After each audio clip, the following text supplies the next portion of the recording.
A teenager brought a knife to a track meet. An argument started over a seat. One boy used his hands, and the other used a blade. Austin Metcalf died.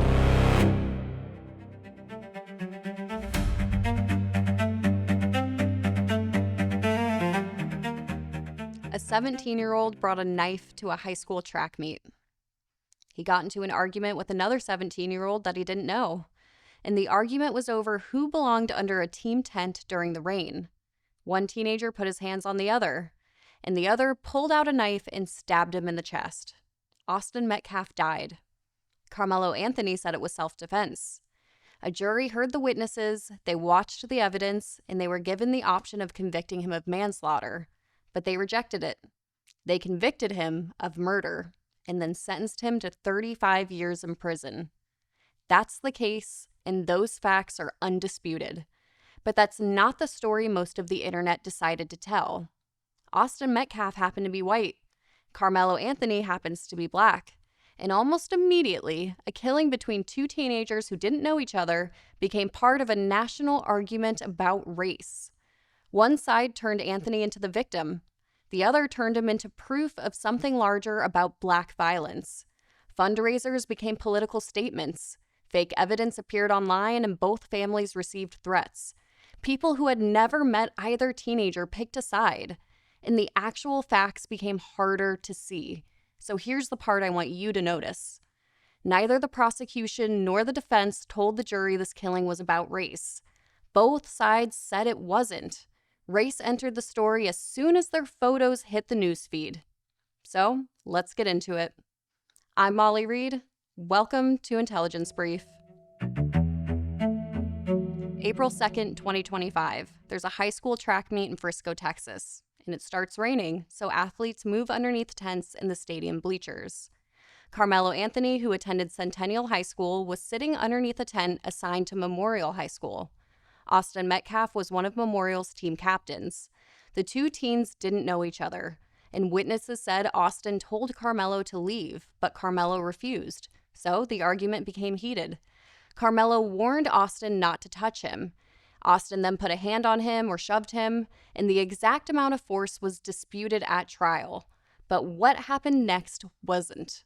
Karmelo reached into his backpack, he pulled out a pocket knife, and he stabbed Austin once in the chest.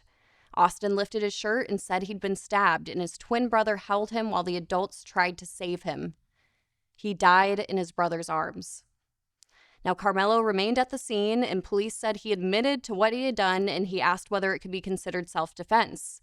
So that became the legal question.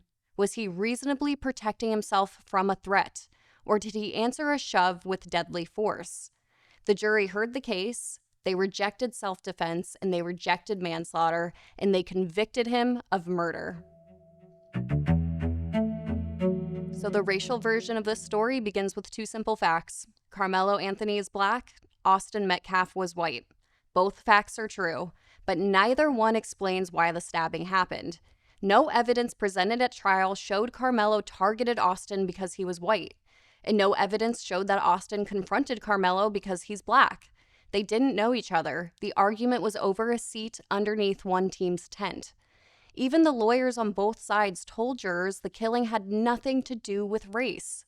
But the internet doesn't need evidence to turn something into a racial story. It only needs the photograph. Black defendant, white victim.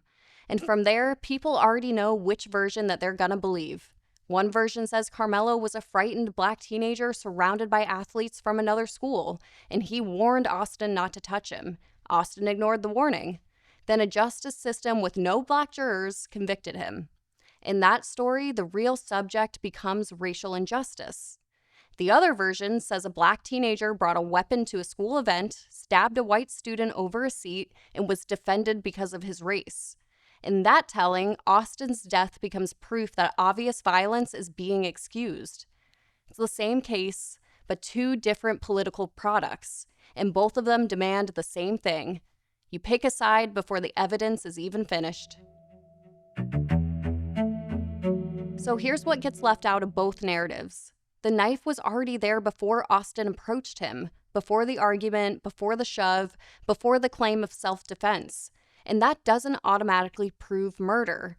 People can legally defend themselves with a weapon in certain circumstances, and that's why there was a trial. But carrying the knife changed what an ordinary teenage confrontation was capable of becoming. Without it, maybe the argument ends with a shove or even some punches. Maybe coaches would have separated them and maybe they would have gotten suspended. But instead, one action ended a life. And that's a more useful conversation than trying to make this knife represent an entire race.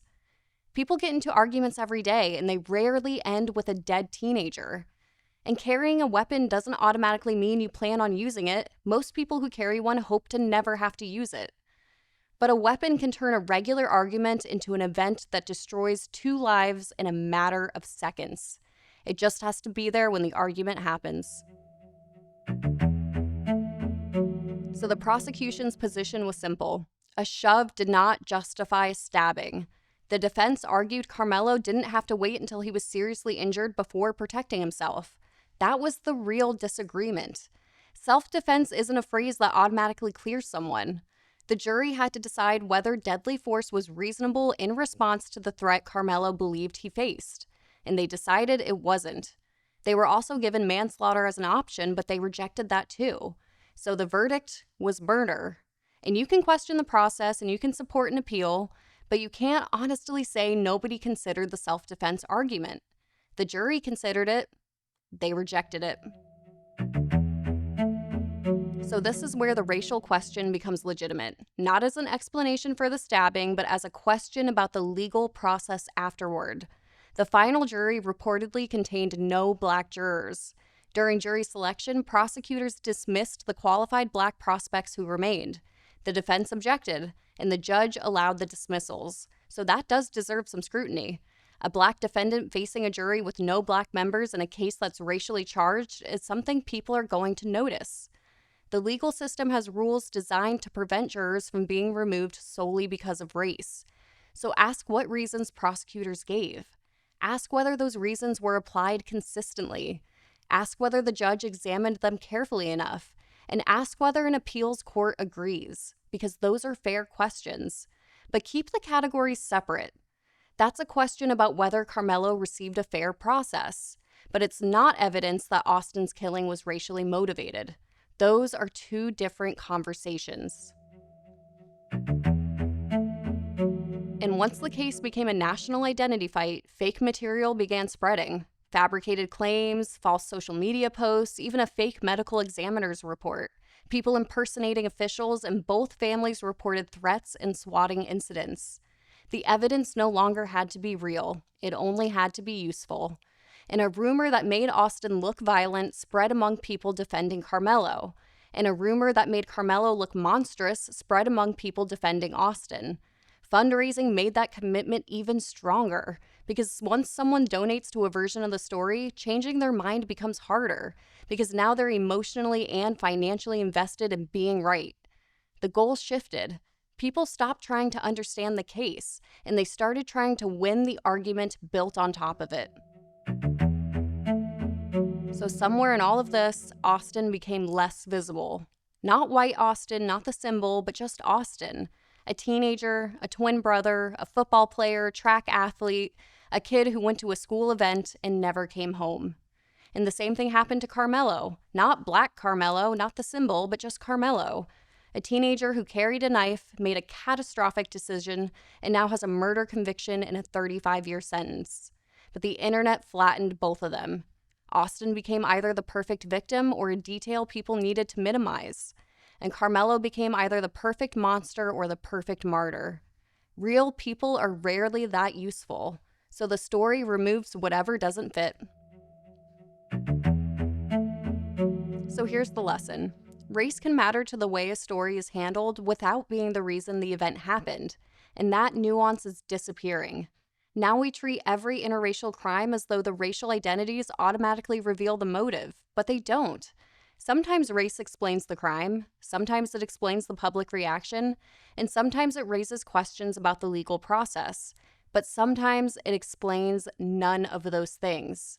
Those are separate questions. Was the killing racially motivated? No evidence presented at trial showed that it was. Did race shape the way millions of people reacted? Obviously it did. And are there legitimate questions about the jury selection? Yes. And does that make the stabbing itself a racial act? No. And once all those questions are forced into one answer, the case stops being analyzed, and people just go to autopilot and sort themselves into teams. So there are 3 things worth watching. First, the appeal. Karmelo's attorneys have said they intend to challenge the conviction. So watch whether they focus on jury selection, the evidence that was shown at trial, self-defense definitions, or some combination of all those issues. Second, watch how people describe the verdict. The jury didn't merely decide that Karmelo stabbed Austin. That was never seriously disputed. They decided the stabbing was murder rather than justified self-defense or manslaughter, and that distinction is the entire case. And third, watch whether anyone returns to the school safety question. Why was a knife at a track meet? What rules were in place? And could have adults interrupted the confrontation earlier? And what do teenagers understand about proportional force in self-defense? Those questions might help prevent another death. The racial argument probably won't. So there are 2 things to take with you, and the first one is structural. When a crime becomes a national story, separate the event itself from everything added after. What happened, what was proven, and what was argued? And what did strangers add or leave out to make it fit a larger political story? The second one is the pattern. An interracial crime is not automatically a race crime. Race may shape the coverage, and it might shape the public reaction, and even raise legitimate questions about the legal process. But motive still requires evidence. In this case, the central story is brutally simple.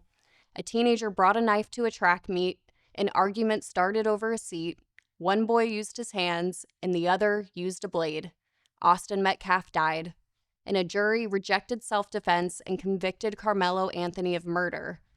Everything added afterward may tell us something about America, but it doesn't change what happened underneath that tent.